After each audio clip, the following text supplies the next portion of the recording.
some people. It's Wednesday, August 20th. Thanks for joining us. We're here on DeProgram. I'm Ted Rall. That's John Kiriakou. Monday through Friday, 5 p.m. Eastern time.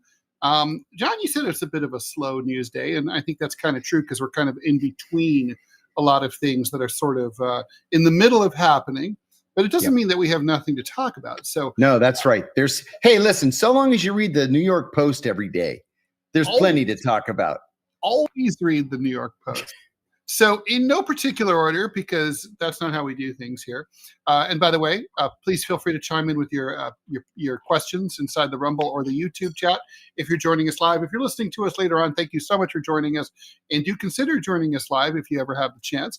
All right, so New York Times has a piece today about it's a deep dive about voter registration. Democrats are getting clobbered on voter registration. They've lost 2.5 million voters to the Republicans in just 30 out of 50 states between 20 and 2024. So we'll talk about that and what it means for the Democratic Party. Fox News hosts, not surprisingly, they tend to be in the tank for Donald Trump, although there was once a time, remember, when the order went out, like not to do that, but they changed their mind. Anyway, there's a lawsuit, a lot of discovery that turned private information into public records. Now we know that people like Jeanine Pirro, we have their internal communications with people like Sean Hannity, and they're squabbling, and it's a lot super, super interesting. We'll get into sort of some inside Fox News dish, and let's see if they should even be pretending to be objective reporters. Oklahoma now wants to is subjecting teachers only from New York and California to a test to determine whether they're too woke to certain teachers in Oklahoma or not. Israel literally just within the last hour reinvaded Gaza. That was anticipated. We'll get into that. They're currently fighting in Khan Yunis and in Gaza City. And Israel has officially declared effectively the death of the two-state solution, at least in the West Bank. That kind of makes it the whole thing. That E1 project that we talked about the other day has now been formally approved, and we'll get into all that. There's a few other things going on. The redistricting battles are still happening. And of course, we're looking to see if any progress is going to be made on the peace negotiations between Russia and Ukraine. John, what would you like to do first? Well, you know what? Let's start with the Middle East, just because it's so near and dear to my heart. I had a really lovely coffee meeting this morning with a young intern from the Jordanian embassy. He watches the show. He reached out on LinkedIn. I can never say no to a cup of coffee, so we got together today, and it was a really delightful conversation. But one of the things that he reminded me of, that I actually had, I guess, pushed back into the sort of the recesses of my brain, is that many Palestinians, especially Palestinians in the diaspora, especially in the Middle Eastern diaspora, don't like each other, right? It's partly a generational thing. It's in some cases a religious thing, because it used to be that 10% of the Palestinians in Palestine were Christian, like 80-20 Orthodox and Catholic. Most of the Palestinian Christians have emigrated to the West, and most of them to the United States or Australia. And it's left a lot of very angry refugees in the region. 50% of the population of Jordan is Palestinian, but they're divided by generation. They're divided by whether they are the descendants of Palestinian refugees from 1948, from the Nakba, or if they're recent arrivals. There are some Palestinians who moved to the Persian Gulf and worked for 30 years and made tons of money and then have gone back. And now all of a sudden they're doing better than most Jordanians are doing. So he said in the West, especially in the United States, one of the things that he's noticed is that even those of us, or especially those of us who are pro-Palestinian, we have this idea that Palestinians are monolithic, and they're not. And they're not. That's super interesting. Yeah. And that's why of course it's true, but yeah. The way we got onto that conversation was we were talking about the one state solution versus the two state solution. And I said, there already is one state. How's that working out for everybody? Not very well. You can't really have a two state solution because you've got Mahmoud Abbas, who's, like I always say, 19 years into a 4-year term and suddenly finds himself to be a billionaire, despite the fact that his people are among the poorest in the world. He's just a good investor. Yeah, apparently. Just like Marjorie Taylor Greene. That's right. Good speculator. And then, you've got the 3-state solution, which nobody wants to talk about because there's really no connection between West Bank Palestinians and Gaza Palestinians. So what's the solution? Even the Palestinians don't have a proposed solution. And now today we've got the Israelis re-invading Gaza City. Why? Just so they can kill the people who managed to escape last time and blow up the tunnels that the Israelis were responsible for digging in the first place. Now, John, I have to say, the shadow of all of this reinvasion is, of course, the ceasefire deal, right? So there's a current ceasefire deal on the table. Hamas has already officially signed off. All the remaining hostages, the 20 live ones and the 30 corpses, would be released. And this would be a 60-day ceasefire. And the deadline for it is on Friday. I mean, this is Israel's answer, right? Basically, no ceasefire. Yeah, no ceasefire. No way. Remember, they don't care about the hostages. They don't care. They don't care. They don't care. And they made it clear from the very beginning that they don't care. And like we always said, there's a benefit to Benjamin Netanyahu for this thing to go on forever. Because so long as the war continues and Netanyahu remains prime minister, he's not going to be prosecuted for corruption. Right? So why? Thank you so much. Fight for peace. Thank you so much, Hey Mike, for the very generous $100 donation. Oh, thank you, Hey Mike. Thank you so much. Yeah. And tomorrow I'm going to be on with Eric. Who's Eric? Let me look at my calendar. I probably am. I don't know my calendar from one day to the next. Well, you can always check the scroll here. People here do know it. They know more about us than we know. Maybe it's your old colleagues in Langley. Tapping your phone. Yeah. Yeah. Oh, they're not supposed to do that. Only no, they're not supposed to. But anyway, getting back to Israel, I'm always pessimistic when it comes to Israel and Palestine. I'm even more pessimistic today, Ted, than I was yesterday. Yeah, it's not good. Yeah, although what's funny, I'm short-term very pessimistic like you. Long-term, I'm more pessimistic. I'm more optimistic.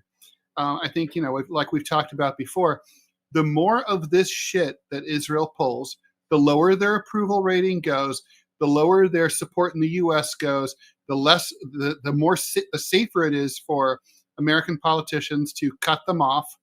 And the more isolated they're going to be diplomatically, including at the UN, which the General Assembly meets here in New York next month. I think they're really cutting off their noses to spite their faces without any question. And over and over. Ted, there was a poll that was released today, absolutely fascinating. And you know how obsessed I am with polls, but this was a global poll, and it ranked every country by how their citizens answered if they were strongly pro-Israel, moderately pro-Israel, moderately anti-Israel, strongly anti-Israel. There were only 3 countries in the world that are pro-Israel by majority. Out of 200 or so. One of them's Israel. Okay. One of them's the United States. Okay. And the third, inexplicably to me, was Nigeria. Yeah. What? And everybody else in the world is majority anti-Israel. The world. That's crazy. This should be a wake-up call. Did they track how that looked compared to previous years? Yeah, and it's moved dramatically. Interestingly, outside the Middle East proper, to use the British terminology, Turkey was the most anti-Israel country in the Oh, outside the Middle East. well, rest that's a of the world. dramatic change. I mean, Dramatic is change. that I mean, they used to almost be sort of allies. I mean, Very much so. right? Yes, I very remember much during so. the big earthquake, the That's Israelis right. came to help out. Yes. And, Doctors and rescue teams and trained dogs and all that stuff. Is that an Erdogan thing, or what's the story there? Yeah. Erdogan has moved farther and farther toward the religious types over the years. And then when he made this decision to publicly support Hamas, that was the end of it. And that's when the Greeks moved in to become pro-Israel. It was the Greeks that were always pro-Palestinian. And when the Turks switched, the Greeks switched. Interestingly, in Greece, combining strongly anti-Israel and moderately anti-Israel, in Greece it was 74% that are anti-Israel, despite the fact that the Greek government bows down before the Israeli government. Fascinating to me. But the lesson here, at least the lesson that I took from it, is that the Israelis are dragging us down with them. You know? So many Americans believe that if you're anti-Netanyahu, that means you're anti-Semitic, and that you have to be in lockstep with the farthest right-wing elements of the Israeli government to not be anti-Semitic, and that is utter nonsense. Well, it's insane to give any country who's making their own decisions for their own domestic political reasons, and to give them a blank check and basically say, whatever you guys do in and around your neighborhood, we're on board with, no matter what. I mean, it's like, look, it's like if your friend is out, basically, Israel is like our really bad friend. Yes. They're staying up late. They're cheating on their wife. They're like, they're drinking and driving. They're trying to outrun the police, and they're calling all the time. You're their one quarter. You have to go and bail them out all the time. That's right. And you get blamed for what they do. You're enabling them. It's your car that they're doing it with. And they're literally shooting Palestinians with made in USA weapons. I mean, it literally, and it's like, so when 9/11s happen, the only thing that I found it shocking, but I didn't find it surprising. The only surprise is that things like that don't happen all the time. Totally agree. So I hate to say it, but the bottom line for me today is there's no reason to be optimistic on Palestine today. No reason at all. Let's talk about the settlements. So it continues, right? Like there's 700,000 illegal West Bank colonists, aka quote unquote settlers. I don't like the word settler because it kind of implies that nobody was living there before. That's right. Which is far from true. And anyway, and they're running rampant. So the Israeli government has just officially said, they've just greenlit this E1 settlement project, 3,400 new units.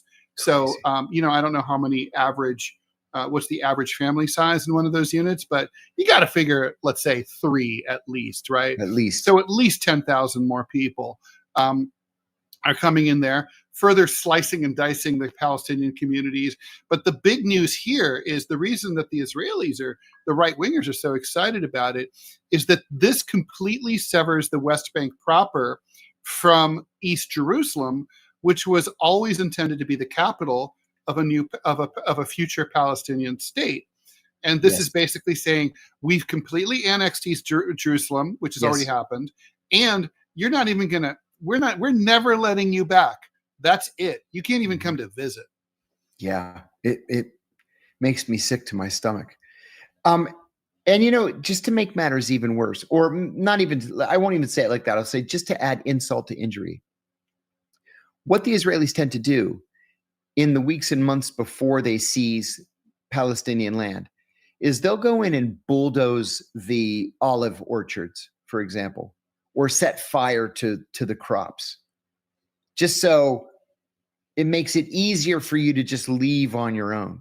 And if you don't finally leave, they'll bulldoze the house and then build one of their prefab houses and have some family from New Jersey or New York or wherever move into this new house on land that's been in these families for hundreds of years. Why do they bulldoze the house? A lot of times these are perfectly fine structures. Yeah. In fact, in Jerusalem, in East Jerusalem, they generally keep the houses and just turn it over to a Jewish family.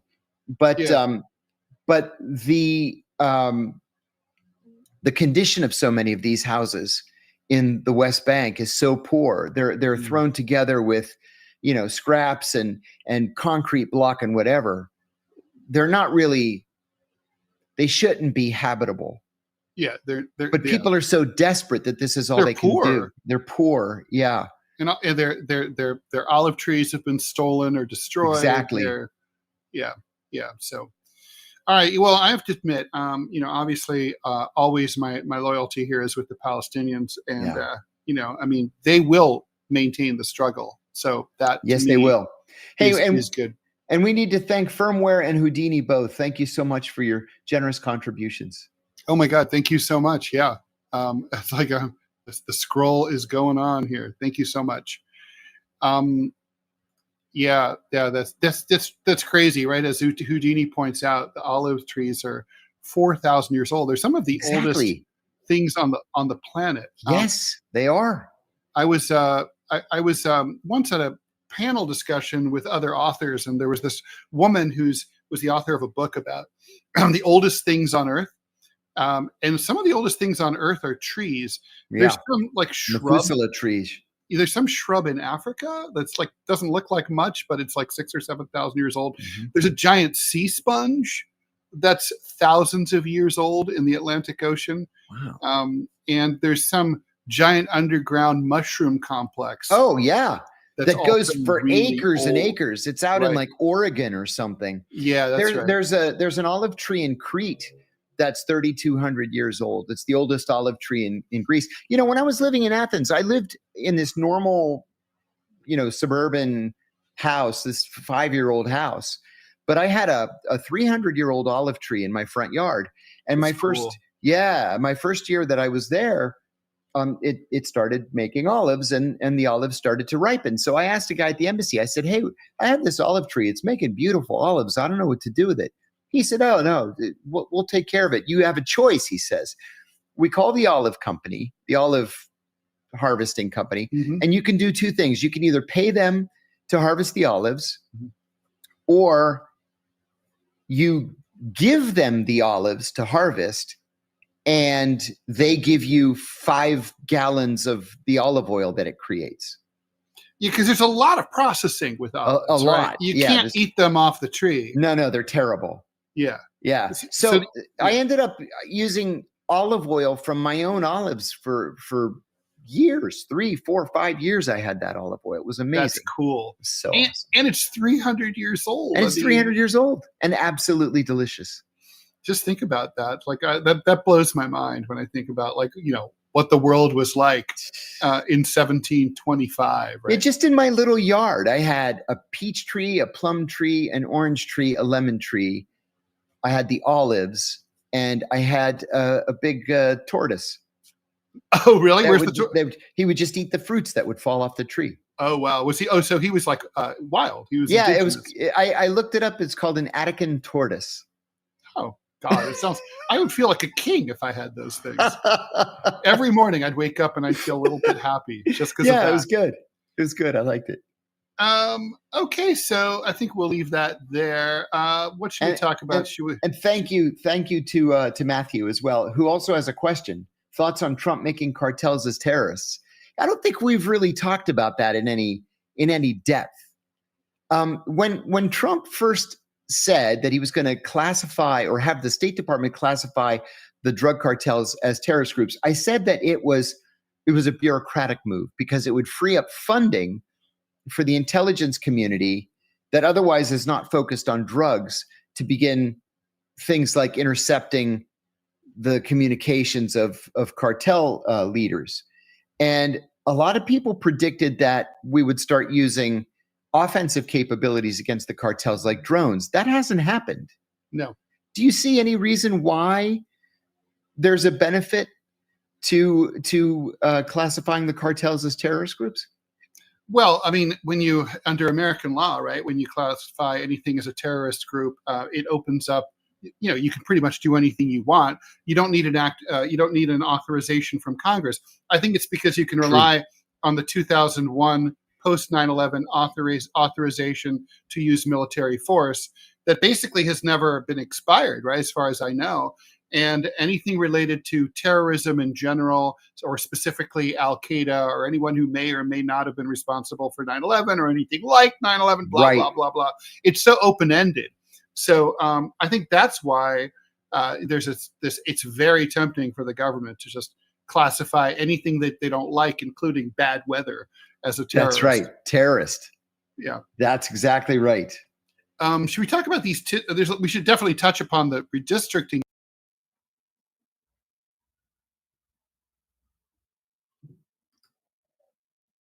Uh-oh. There I am. There we go. Okay. I thought it was me again. No, that was me. I have a Mac, and the iOS has sort of this quirk where if you move the magic mouse a little too fast, it just sort of swipes you off. Yes. I hate that. Mine does that too. I tried to see if, and there's apparently a setting that you can supposedly get rid of that, but it doesn't work. So we miss you, Steve Jobs. Come back. Get rid of the Apple Watch while you're at it. Okay, so let's talk about the redistricting thing. You wanted to bring that up. I did want to bring it up. The Texas House is prepared now to vote in favor of redrawing congressional district boundaries, which would likely result in the loss of 5 Democratic House seats in Texas. Gavin Newsom has already had prepared a comparable measure, but the system is different in California. This has to go to a referendum. So he would have to call a special election. Well, they're used to that in California. They have them all the time. The RNC, the Republican National Committee, has committed $15 million in advertising to defeat it, and they've been successful in the past. Won't work this time. And so now New York and Illinois. The Republican California's GOP is dead. It's got nothing going on. Gone. New York and Illinois are jumping in, saying that they're now considering redrawing their district boundaries, but Missouri and Florida have also jumped in, saying that they're going to redraw to make it easier for Republicans. We have never seen anything like this in the history of the Republic. This is just such bad form, and it's such, sour grapes, and it's the worst of gerrymandering. Now, interestingly enough, this afternoon, a federal judge out of thin air. Thank you, Marble, by the way. Thank you, Marble. A federal judge ruled that Mississippi's district boundaries are illegally gerrymandered. So now Mississippi is going to be forced to redraw its boundaries, even though it didn't want to, and it's going to have to add a majority black district. Mm-hmm. So, I mean, gerrymandering's been with us. I mean, since the 18th century. Right. It's one of it may be the first, well, it's certainly the most well-known early American political cartoon, right? It's The Gerrymander, in which some ugly-looking voter district, I guess in Massachusetts, I think it was, is just basically drawn up into the form of a horrible, like, dragon-like monster. Yes. I think it's Ben Franklin, if I'm not mistaken, who created that cartoon. It ran in Ben Franklin's paper. Do you know the background to it? It was Elbridge Gerry, Gerry, but it was pronounced Gary. He was the 4th vice president of the United States. Oh, wow. And he had been the governor of Massachusetts. So he was, I think, Madison's vice president. So he was intensely partisan. And in order to get his friends elected to Congress, he just took out a map of Massachusetts and he drew the district boundaries. And when Benjamin Franklin saw them, he said that they looked like salamanders. And he called them Gary's salamanders, and that became Gerrymander, which then over the years became gerrymander. He's also little bit of trivia from John's someday to be published cemeteries book. He's the only vice president of the United States to be buried inside Washington, D.C. Oh, really? Yeah. Where is he buried? He's at Congressional Cemetery up on Capitol Hill. There it is. There's the gerrymander. Yeah. Yeah. Kind of a cool cartoon. And, it really is. It really is. And I doubt it's really the original first one, but yeah. Anyway, I like it. Yeah, me too. So, all right. So, so I mean, look, let's get to the politics of this. I mean, so obviously the gerrymandering is a pace, but it seems to me this really destroys respect for the system, right? I mean, we're just living in an incredibly toxic time. It seems like these two parties are far more interested in playing these kind of sick, sordid, sleazy games behind the scenes than representing the interests of the American people. I mean, there's nobody sitting around thinking, okay, what's afflicting most people? There's no Democrats or Republicans thinking, there's people who can't afford food, everything's expensive, or people can't send their kids to college even though they're really smart, or on and on and on. They're doing this shit instead. Yeah, you're exactly right. You're exactly right. And I think it just increases, it furthers contempt for the system. It does. And it brings us back to the comment you made at the very start of the show about things going so badly for the Democrats. The Democrats are bleeding members and money, and nobody trusts them. And it's not that the Republicans are that much more popular. It's that the Democrats are just so backward.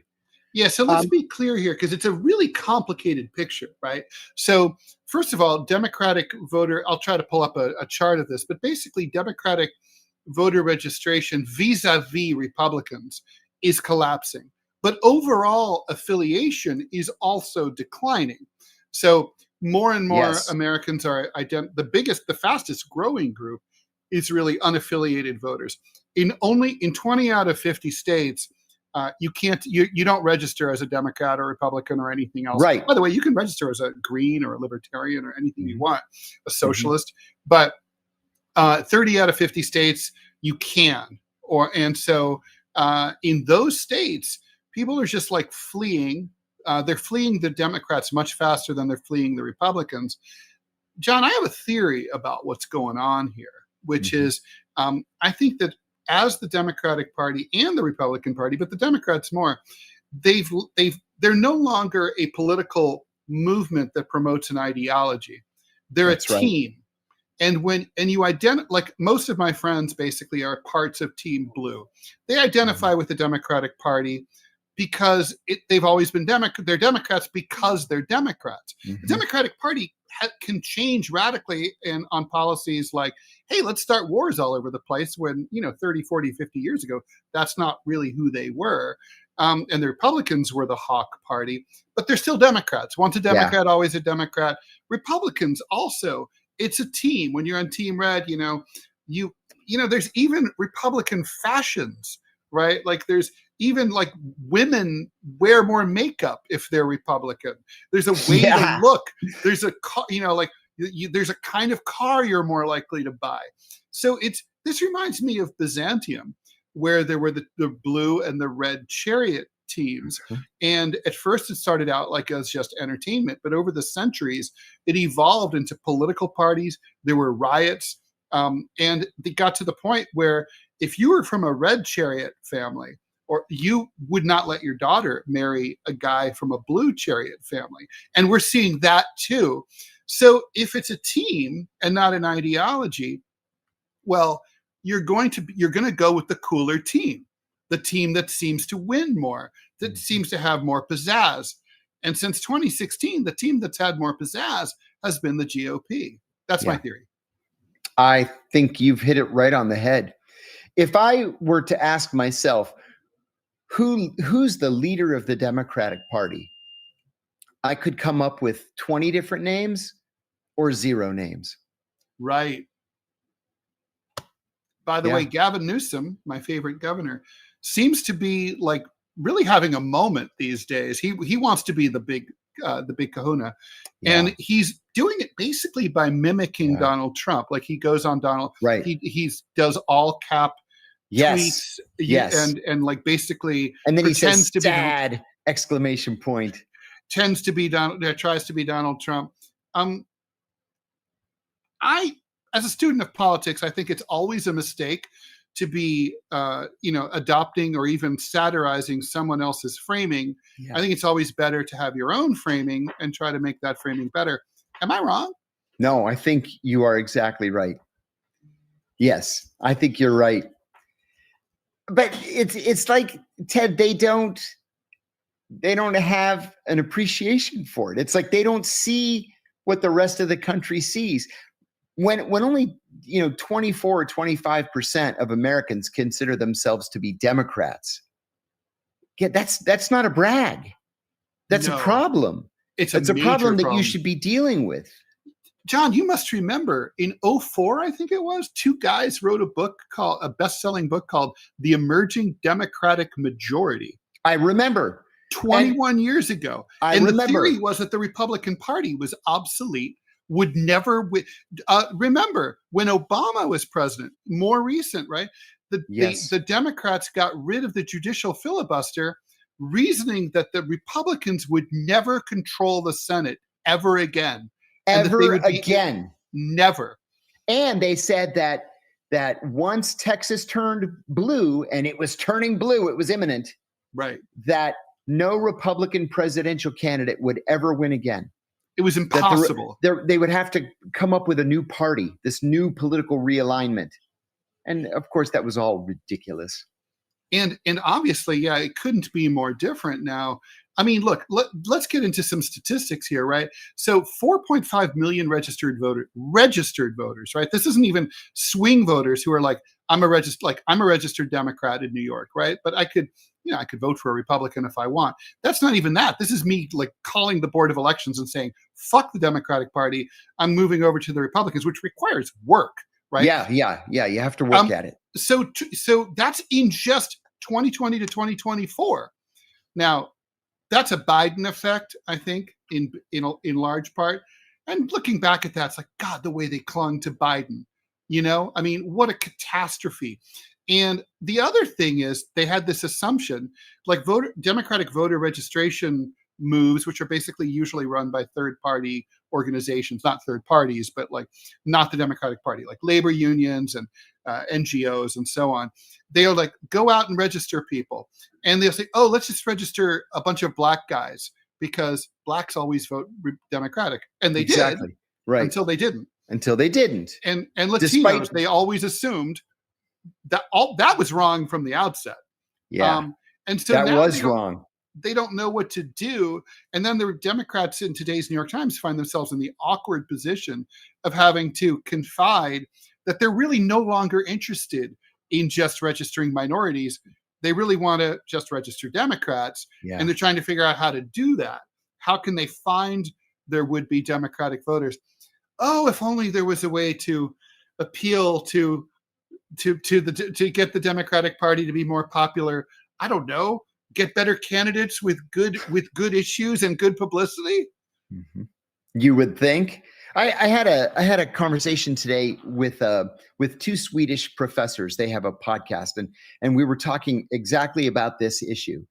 And I said, when it's the Democrats who used to be in the streets to protest the war in Vietnam, the Democrats who used to be in the streets to protest the invasion of Iraq, the Democrats that used to be opposed to ever increasing Pentagon budgets, who are now being endorsed by Dick Cheney, right? It was Dick Cheney endorsed Kamala Harris for president. Then you have a serious problem. And they trumpeted that like it was the best thing that had ever happened. And then Dick Cheney's on our side now. She went on tour with Horrible Liz. That's right. Like it was a positive thing. Like it was a get. Yeah, it was. It was a get. Just nuts. It's totally crazy. Yeah, I don't know who these people are. And then, of course, obviously, meanwhile, they had good, reliable left-wing voters. All the Bernie people all would have voted Democratic, every last one of them. But they told all, whatever, 7 or 9 or 12 million of them, however many there are, because it's hard to guesstimate. There's so many, it's hard to count them. Right. That basically, we don't need you. We're gonna find our votes from the center. You still see that song on the editorial pages of all the major newspapers now. We need a good, sensible centrist. That's what we need. Right, because there's no center. Great. Yeah, there's no center. I said that in this talk with the Swedes today too, that my very best friend from childhood, he's a Republican, a MAGA Republican, and he's always yelling about the radical left. And I said to him not too long ago, I said, Gary, what exactly is radical about the left? You keep using that word. Every time you talk about Democrats, you call them the radical left. What is it that's so radical? And he thought about it for a second and he said, well, the Green New Deal. I said, okay, so what's so radical about the Green New Deal? And he didn't know, because he doesn't know what the Green New Deal is. It's just that Fox News keeps calling it radical, radical, radical, so it must be radical. And now we've got this giant split down the middle. So I said to the Swedes, I said, look, we've got a right of center party and we have a farther right of center party. And now Elon Musk et al. Want to put another right of center party in the middle of the two right of center parties that we already have. That's where our politics are today. Robbie's got a question too. What about ranked choice voting? We have ranked choice voting here in Arlington County, Virginia, which works beautifully. Alaska has it, and it allowed a Democrat to be elected to one term in the House of Representatives. But it also gave us Eric Adams here in New York, though. Well, that's true, actually. And every New Yorker, John, has to absorb this 60-page voter guide, which has never mind all the crazy chart. I always like to keep this as me. So this is all. It's like the SATs. Yeah, you got to study it. When I went to vote, I screwed up. Now, granted, I only went to an Ivy League school, so I'm not that smart. But I screwed up, and I went over and I said, "Oh, I'm really sorry, I screwed up." And the lady had a giant bin of spoiled ballots. And I live in a neighborhood next to a major university. Yeah, one that's been in the news for being anti-Semitic. Right. Yeah. So. Oh, good grief. It's nuts. Yeah, no, ranked choice. I don't think I think ranked choice voting works when it works, and it doesn't work when it doesn't work. I think in certain particular circumstances, like it would really, the Bernie bros loved it because they were like, there were so many people who were like, well, I really want to vote for Hillary more, but I still like Bernie and I would vote for him second. It's kind of like a John Hughes movie where it's like Molly Ringwald likes John, but she would also date Ted if John were like not around, and maybe if Ted had a better car. And so that's what ranked choice voting is like. And but I don't think that plays out really in a lot of cases. I think people in most cases are like, you're lucky if they like even one candidate. The Greismeister is asking, when was the last Democratic presidential primary, open presidential primary? I mean, technically, I guess it was 2020, but not really, because the fix was in for Biden. It would have been 2008, but even that was supposed to be the Hillary coronation, and it came down to just Hillary and Obama. So when was the last time that it was truly open? It has to be like 92, right?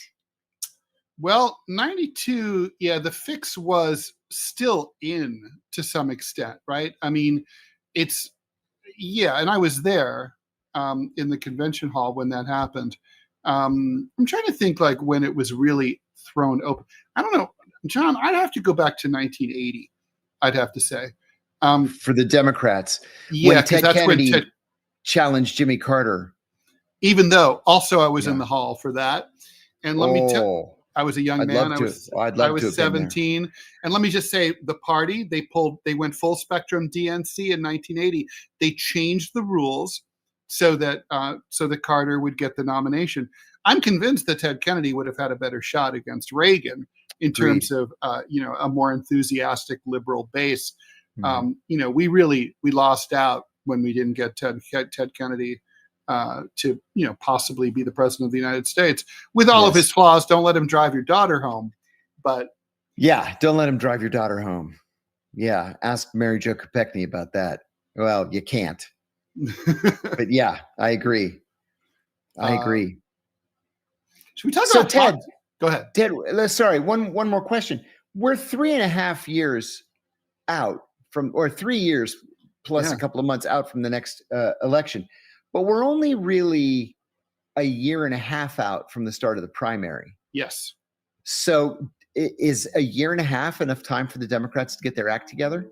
No fucking way. No. I mean, not to mention, No, look, you remember the last person who really nationalized a midterm election was Newt Gingrich in 1994 with the contract with America. Brilliant Absolutely politics, brilliant. not really brilliant policy. And, I think you need a figure like that who can unify the Democratic Party. John, do you see Hakeem Jeffries doing that? Not a chance. I'll tell you what, every time I see Hakeem Jeffries, Jeffries, wipe his ass in the morning. No, every time I see him on TV, I like him less. To the point now, I don't even want to hear his voice. What a tool! He's a tool of the Hillary Clinton element of the DNC. Yeah, there's nothing progressive about this guy at all. Nothing. No, and he's impotent. I mean, Nancy Pelosi, for all of her numerous flaws, well, except she's a really canny investor also. Aside from but she, at least, she was a strong woman. Mama bear. Yeah. She ran a tight ship. Yeah. Yes, indeed. So, I don't think that. No, I mean, look, I think the Democrats are going to. Here's the thing: the wild card is these redistricting battles, but there's a lot more pickups possible for the Republicans than there are for the Democrats. Yes. I have to say, I don't see a road to victory next year for the Democrats. I don't either. I don't see where it comes from. I mean, even if there's a tremendous scandal in the GOP, even if Trump imploded somehow, and I don't think that's going to happen, then I still don't see how the Democrats can take advantage. I mean, I think their best shot is in 2028 to nominate someone spectacular as president and hope that he or she has coattails. And I don't think they'll have coattails because Democrats don't have a farm system.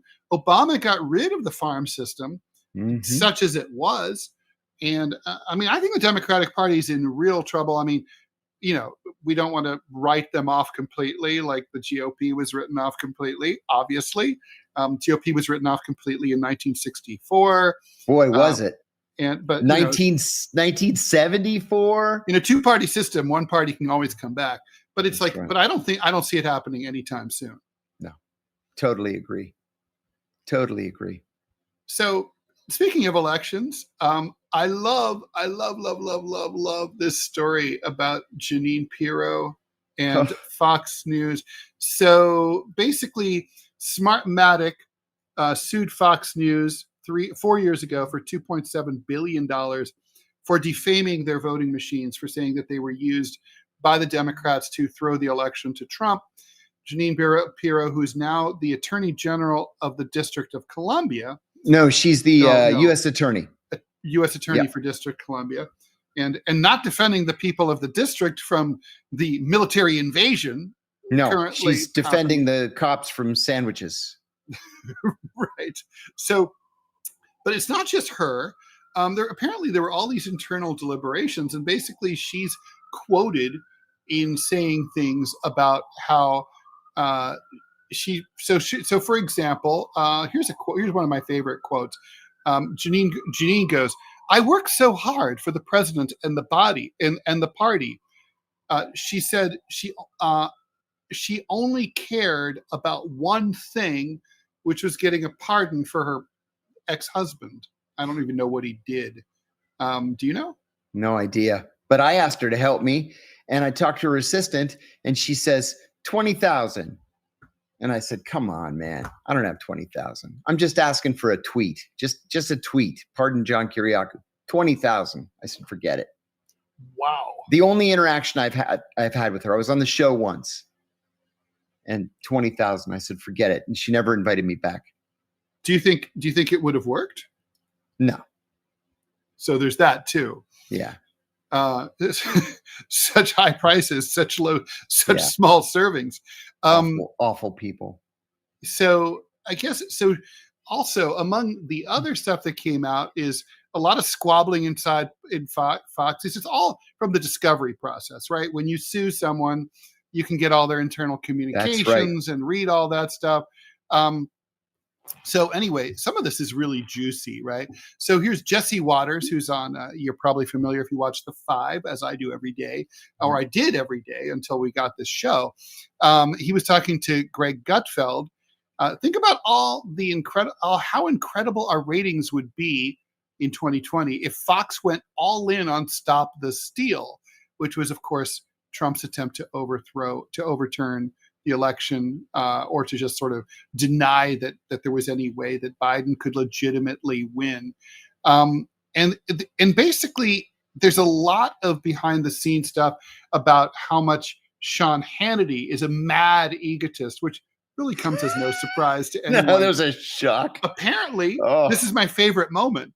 He walked into the Oval Office, where the President of the United States, the leader of the free world, the Commander-in-Chief of the Armed Forces, is hanging out, throws his files or paperwork, whatever, on the Resolute desk, and just basically announces, I got to take a piss, and goes and uses the President's private bathroom without asking permission, like it's his joint. And basically, he's just swinging his dick around, literally. My God. Oh my God. I don't even know what to say to that. I mean, honestly, that TV show Succession, it turns out that's a documentary. And in all seriousness, that's why they took Veep off the air, because all that crazy shit that happened in Veep actually started happening in real life in the Trump administration. And they canceled the show. Totally insane. So I don't know.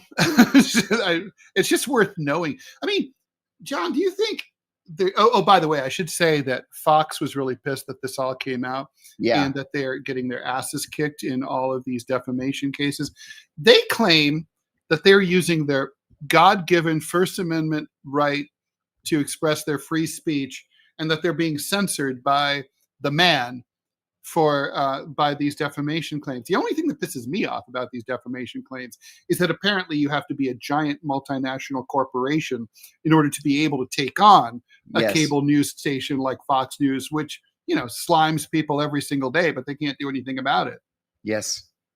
Yeah, I'm going to add something too. Yesterday, I got a letter, not a welcome letter, saying that I'm going to be called as a witness in a defamation case against Rudy Giuliani.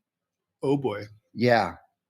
Because that son of a bitch tried to squeeze $2 million out of me for a pardon back when, 5.5 years ago.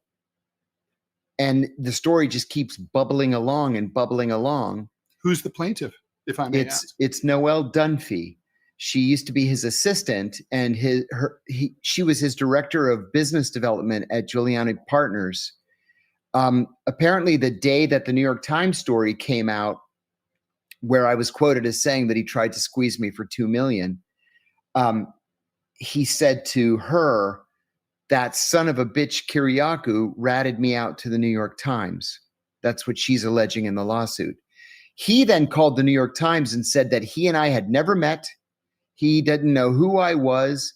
The meeting never took place, and that I had made the whole thing up. So I told the reporter from the Times, I said, that idiot forgot that we took a picture together. OMG.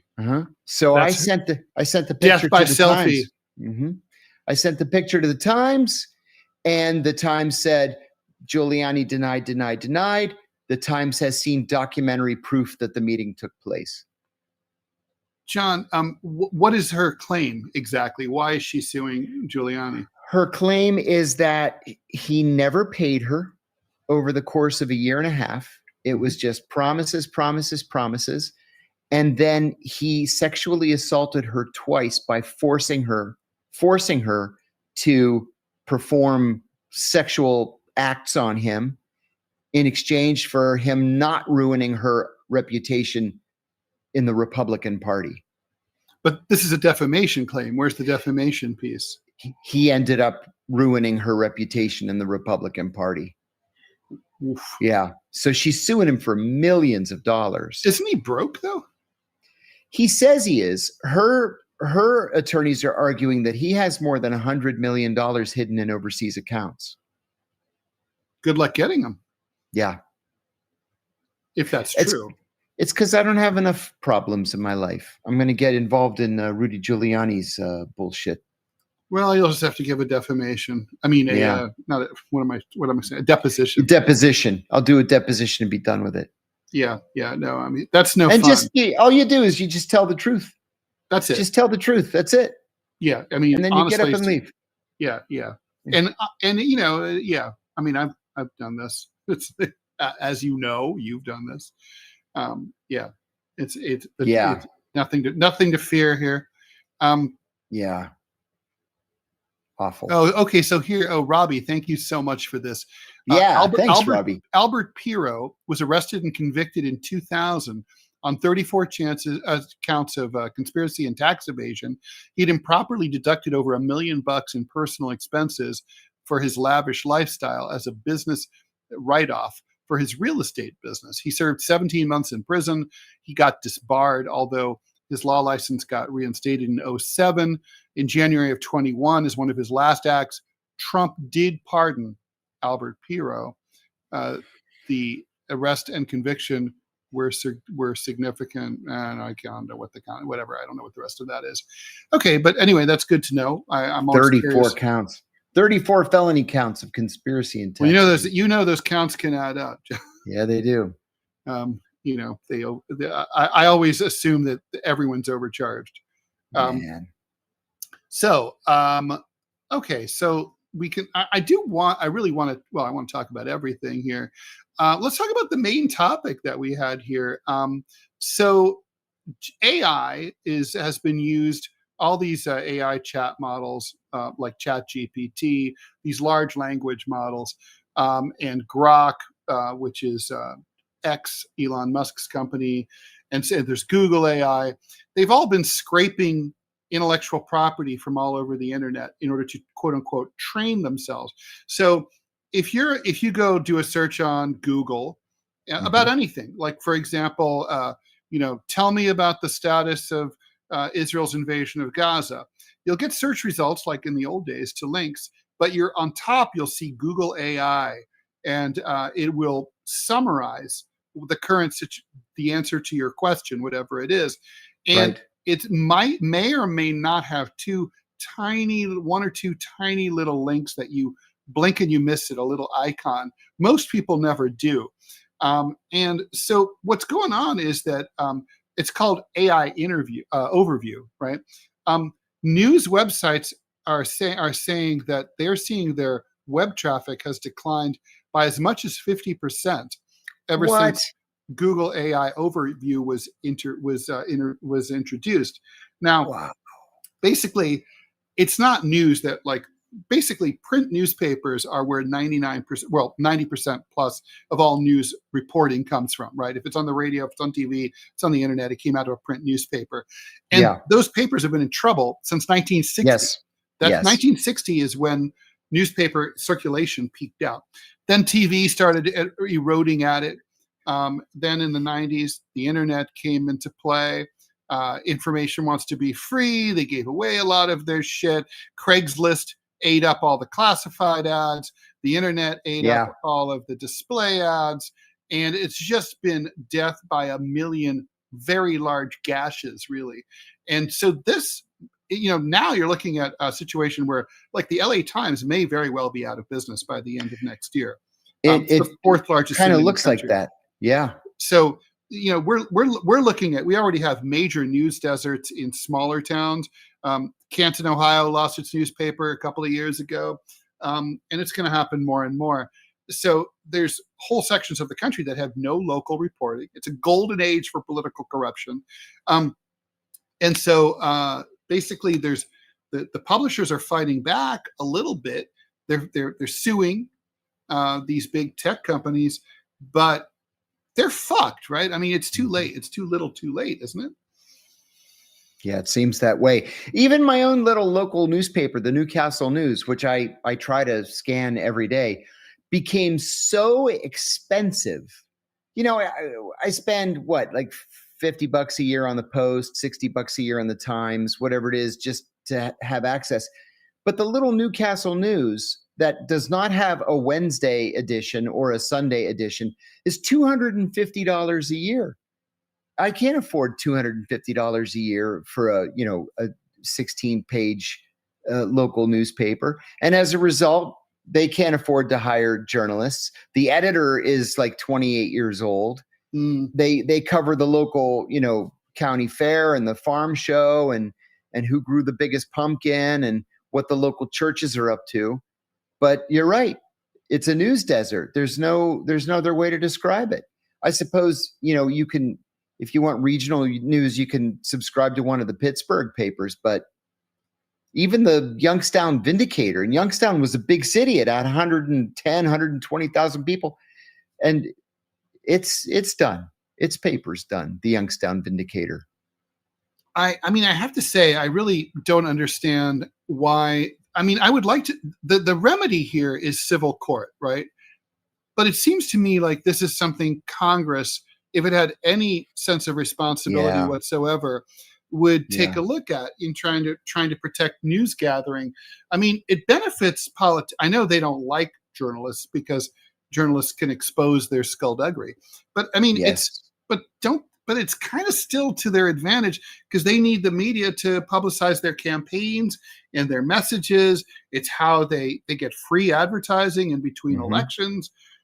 You would think that they would just have an interest in propping up these news organizations and passing a law that's basic. I mean, what's needed here is a revenue sharing model, right? Like if you scrape my content from my paper that I own, you have to pay me. Yes. There's got to be. I remember back in 2000 when the internet was just starting to get a real foothold. It had been around 6, 7, 8 years, whatever it was. And I remember my start screen being WashingtonPost.com. And I remember thinking, again, 25 years ago, how are they going to make money if I can read the entire newspaper for free online? Why would I buy it? That doesn't make any sense. And the hard copy paper, of course, on Sundays, there'd be 100 pages of ads. You're not getting that online. Yeah, I don't know that like the newspaper barons ever gave any thought really to the way people actually consume their product. When this all started in the mid to late 1990s, my thought was what really makes sense. I mean, I still was reading a print paper and reading online. Now, to this day, I'm a digital subscriber to the New York Times and the Washington Post. If I subscribe to the print edition, or if I pick up the print edition, most of what's in there I read yesterday online already. Yep. Now that product costs more than the product that I'm paying for. This should be exactly the other way around. I think the internet should be for breaking news that it should tell you what just happened. Israel just invaded Khan Yunis and Gaza City. Tomorrow in the print edition, there should be big deep dive analysis pieces that explain what happened yesterday and what's likely to happen in like the days ahead, sort of like analogous to the way that the news weeklies, that role that Time, Newsweek, U.S. News and World Report used to play. That's right. That's exactly right. But nobody listens to Ted Rall. No, or John Kiriakou. But, at least we're cute. All right. So J-Rock wants to know, why is Jake Tapper so miserable? I don't know. If I was making what Jake Tapper makes, I'd be pretty darn happy all the time. Yeah, I know. That's how I feel about it too. Heaven knows I'm miserable now, as the Smiths once sang. I ran into a friend of mine, a fellow cartoonist with whom I'm often confused, at a bar the other day, and he was saying like, I'm depressed. I'm like, you love it. You love to make yourself miserable. He goes, fuck you. And then he started laughing because he's like, you're right. Jake strikes me as he might be that person, but I'm not going to psychoanalyze a guy who, who's not here. Anyway, this is great. Peter IV says, we're listening to Ted Rall and John Kiriakou. That's Yay. right. So you're happy. You're happy. Anyway, yeah, here we go. Ted, that was the Cobalt Chimera says, Ted, that was the whole fight for ages. Advertising, referral links, summaries, substitute for original product in copyright. Yeah, it was. Yeah, that's right.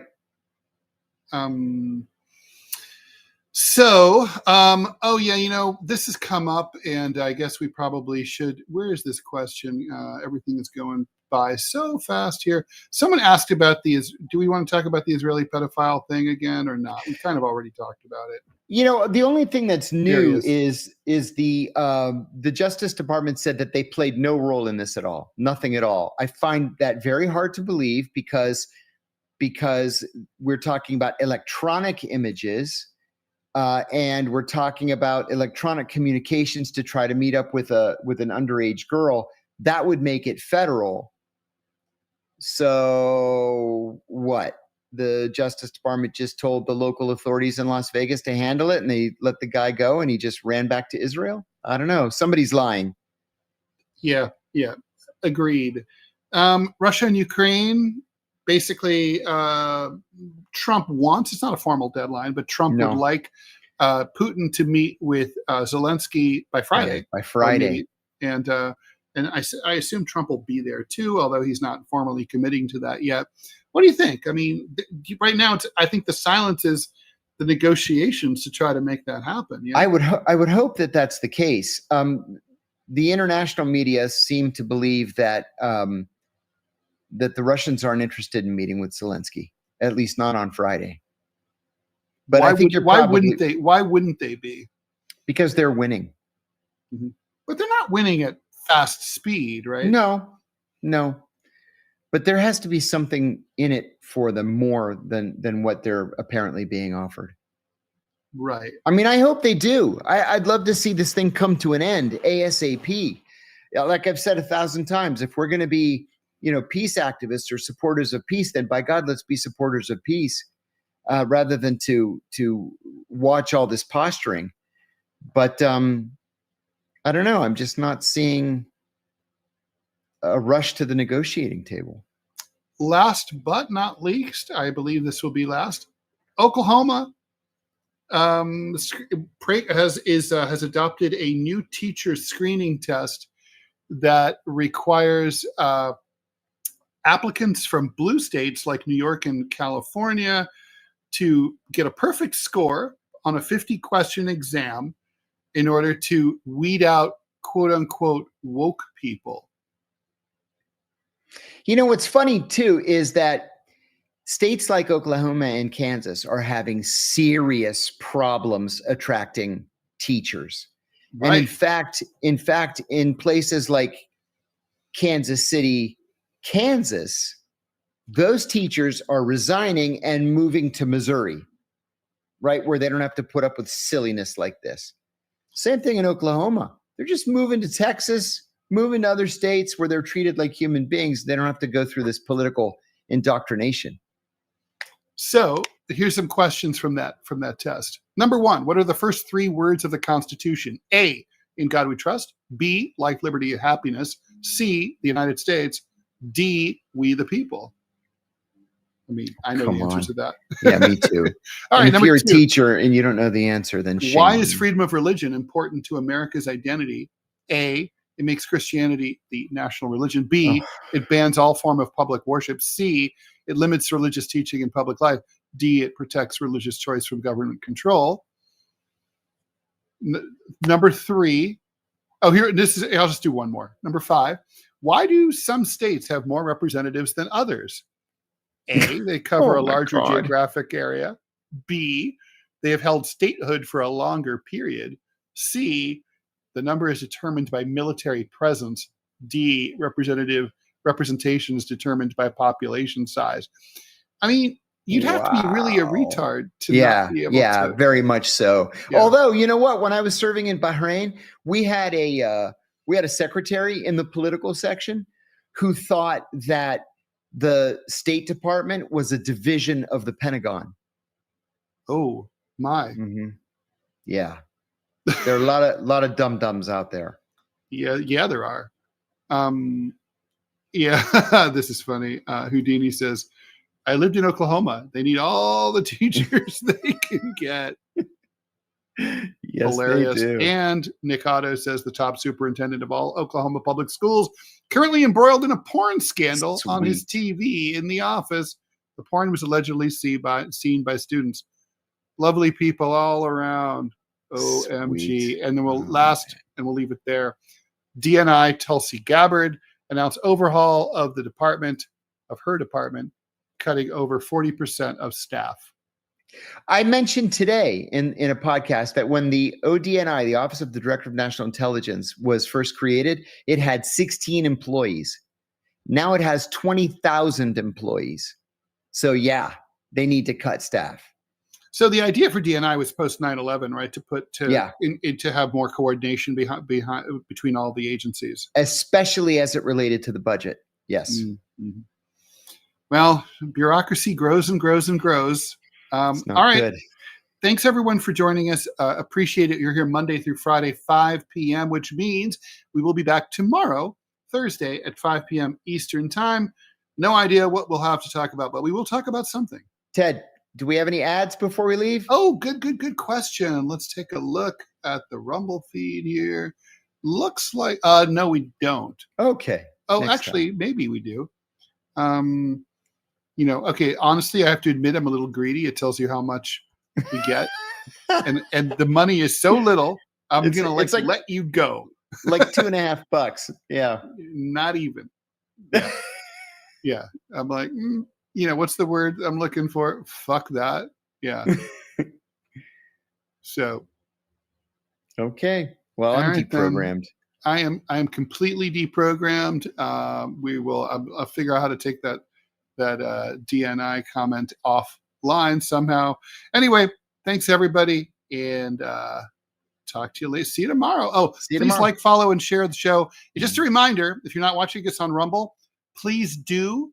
If you become Rumble Premium, you can watch us for $5, or you can watch everything on Rumble for $10 a month, and we get paid a lot more. Believe me, John and I are looking at these numbers every single day to see if we're going to be able to make our rent. So yes. And so far we can't. So the things are moving in the right direction. Thank you so much for that. Thanks for all the generous financial contributions as well. And so anyway, take care and see you tomorrow night. Thanks, everybody.